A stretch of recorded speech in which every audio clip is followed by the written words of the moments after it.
और होली में जहां सारा भारत रंगों में डूबा रहा, वहीं धनबाद के स्टील गेट का सब्जी मार्केट आग के बवंडर में डूबा रहा। भयंकर आग में सब्जी, राशन, आलू, प्याज और फर्नीचर की छोटी मोटी 80 दुकानें जलकर राख हो गई। लाखों का नुकसान हुआ, लोगों की रोजी रोटी छिन गई। पर दुर्भाग्य ये रहा कि किसी प्रशासनिक पदाधिकारी ने इसकी सुध नहीं ली। एक नजर डालते हैं इस पूरे घटनाक्रम पर। भीषण आगजनी में 80 दुकानें जलकर खाक, मुश्किल से काबू में आई आग। दमकल को करनी पड़ी खासी मशक्कत। 16 घंटे तक खामोश रहा प्रशासन। 16 घंटे बाद पहुंचे एसडीओ।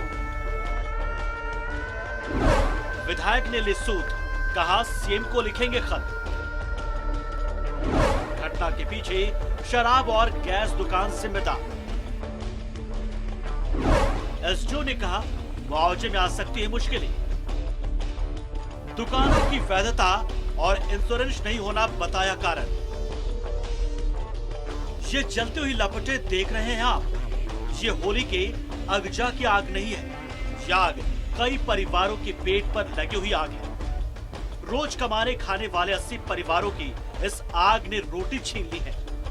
यह आग स्टील गेट के सब्जी मार्केट में लगी, जहां लोग छोटी मोटी दुकानें लगाकर अपनी रोजी चलाते हैं, लेकिन अब इनका सब कुछ खत्म हो चुका है। वही से जो मन शुरू हुआ आज, उसका बाद बढ़ते गया। हम लोग तो घर में थे, सुता हुआ, तो फिर फोन आया हम लोग को, तो फिर हम लोग दौड़ के आए। तब तक दमकल उमकल सब आया। इसका आगे तो हम लोग नहीं जान रहा है जो आग लगाना क्या हुआ। वो क्या, कौन चीज का दुकान था वहाँ? वो होटल था। होटल था। हाँ, दारू होटल। कितना दुकान जला है? दुकान जला होगा 60 से ऊपर होगा। 60 से ऊपर होगा, 70-80 को दुकान। 70 एक आदमी। दुकानदारों ने बताया कि यहाँ अवैध रूप से शराब की दुकानें चलती हैं। वहाँ हर समय असामाजिक तत्वों का मजमा लगा रहता है। शायद उनमें से ही किसी ने कोई तिल्ली जलाई या किसी प्रकार से आग फैली। और बगल में ही गैस रिफिलिंग की दुकान भी है। शायद गैस लीक कर गया हो और आग बढ़ती चली गई। इसी आग की चपेट में कई सिलेंडर भी आ गए और उनमें विस्फोट भी हुआ। मोटा मोटे अभी देखिए दिन के 10 से ऊपर हो गए, कोई प्रशासनिक पदाधिकारी ने इन लोगों की सुध नहीं दी।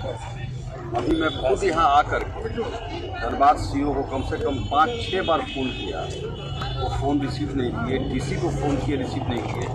एसडीओ को फोन किए, वो रिसीव किए, बोले कि आते हैं थोड़ी देर। कम से कम आकर के प्रशासनिक पदाधिकारियों को यहाँ देखना चाहिए, इनको उनके मुआवजा का प्रयास करना चाहिए।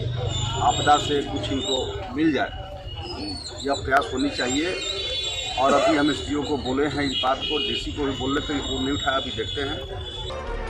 विधायक का फोन आने के बाद पहुंचे एसडीओ ने कहा कि कोशिश करेंगे कि सभी पीड़ितों को मुआवजा मिले, लेकिन अवैध दुकान होने और इंश्योरेंस नहीं होने के कारण मुआवजे में थोड़ी मुश्किलें आ सकती हैं। दुकानें जली हैं, सामान भी जले हुए हैं।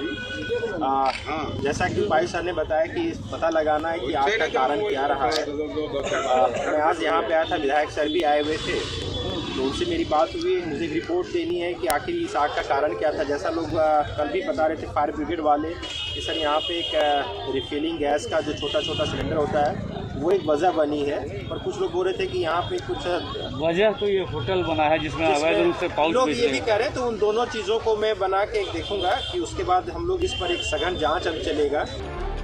आग कैसे लगी, किसने लगा और क्यों लगी, इन मुद्दों के साथ साथ अब मुद्दा ये है कि आखिर इन दुकानदारों की रोजी रोटी का क्या होगा। ये रोज कमाने खाने वाले दुकानदार हैं। यदि जल्द मुआवजा नहीं मिला तो इनका परिवार भूखों मर जाएगा।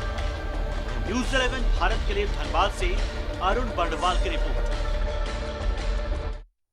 और सीधा रुख करेंगे धनबाद का सहयोगी अरुण बंडवाल हमारे साथ मौजूद है। अरुण, एक तरफ होली की खुमारी पूरे देश में देखने को मिल रही थी, रंग गुलाल उड़ रहे थे, वहीं धनबाद की ये तस्वीर जहां धुएं उठ रहे थे और इसमें सबसे ज्यादा नुकसान हुआ है डेली कमाने खाने वाले लोगों का। आग कैसे लगी, क्या जानकारी मिल पाई है? देखिए राजा, आज जिस तरह कल देर रात की घटना के बाद आज सुबह जब विधायक पहुंचे तो सुबह 10 बजे तक किसी भी अधिकारी ने वहाँ की सूद न ली थी, जबकि बहुत बड़ी एक भीषण आगजनी की घटना हुई थी। और अगर दमकल विभाग ने सक्रियता नहीं दिखाई हुई थी स्थानीय लोगों के सहयोग से, तो ये स्थिति काफ़ी विस्फोटक हो सकती थी। अब जहाँ तक आज विधायक के पहुँचने के बाद उन्होंने तुरंत इस संदर्भ में डीसी विधायक राज सिन्हा पहुँचे थे, खुद डीसी उमाशंकर सिंह और अंचलाधिकारी प्रशांत लायक, उनको लगातार कई फ़ोन कॉल्स किए, लेकिन कोई रिप्लाई नहीं मिलने के बाद एसडीओ को बुलाया गया। एसडीओ तुरंत पहुंचे मौके पे। और जहां तक जिला प्रशासन अभी तक जो पड़ताल के बाद ये निष्कर्ष कर रखी है, तो वहां पे एक जो अवैध रूप से जो देसी शराब बेचने का एक होटल था, वो और कुछ उस सब्जी मंडी में कुछ एक गैस रिफिल करने वाले गुमटी थे जो अवैध रूप से संचालित थे, वो इस आगजनी को बढ़ाने में कहें तो पेट्रोल में तिल देने का काम किए थे। तो क्या लोग ये मान रहे हैं कि चूंकि वो अवैध रूप से शराब बेचने का काम करता था और कल होली का दिन था, लोगों को जब शराब की तलब हुई और देर शाम जब वहाँ लोग पहुँचे और किसी बात को लेकर होटल वालों के साथ, संचालक के साथ कुछ अनबन हुई, खटपट हुई, तो बाद में जैसा कि लोग ये आरोप आशंका जाहिर कर रहे हैं कि वहाँ पे लोगों ने, जो असामाजिक तत्व हैं, उन्होंने वहाँ पर तिल्ली जला दी, जो प्लास्टिक और बांस के पहले वो धीरे धीरे बढ़ा और उसके बाद अचानक रूप से भीषण रूप ले लिया। तो इसमें रायदार दोषी जो भी हों, जिला प्रशासन फिलहाल इन दो मुद्दों को कारण मानकर आगे चल रही है।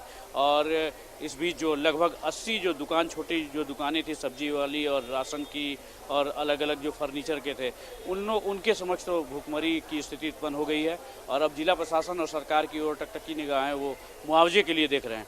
लेकिन इनके साथ जो जिस तरह एसडीओ ने बताया कि टेक्निकल पहलू यहाँ पे फंसता है कि चूँकि वो पूरी तरह से इलीगल रूप से बसे हुए थे, जिसके कारण उनके पास दुकानों का लाइसेंस नहीं था, बीमा नहीं था, जिसके कारण आपदा के थ्रू उन्हें मुआवजा देने में थोड़ी परेशानी होगी। हालांकि विधायक राज सिन्हा ने उन्हें इस बात के लिए आश्वस्त किया कि वो आज ही इस संदर्भ में मुख्यमंत्री हेमंत सोरेन से बात करेंगे और उनका जितना भी हो सकेगा क्षति की पूर्ति करने की कोशिश की जाएगी। तो अब देखना है विधायक का प्रयास कितना रंग लाता है। जी बिल्कुल, विधायक जी के प्रयास से ही इन जो गरीब लोगों के दुकान जलकर राख हुई है उसमें थोड़ा सा मरहम लग सकता है। बहुत बहुत शुक्रिया आपका अरुण, तमाम जानकारियों के लिए।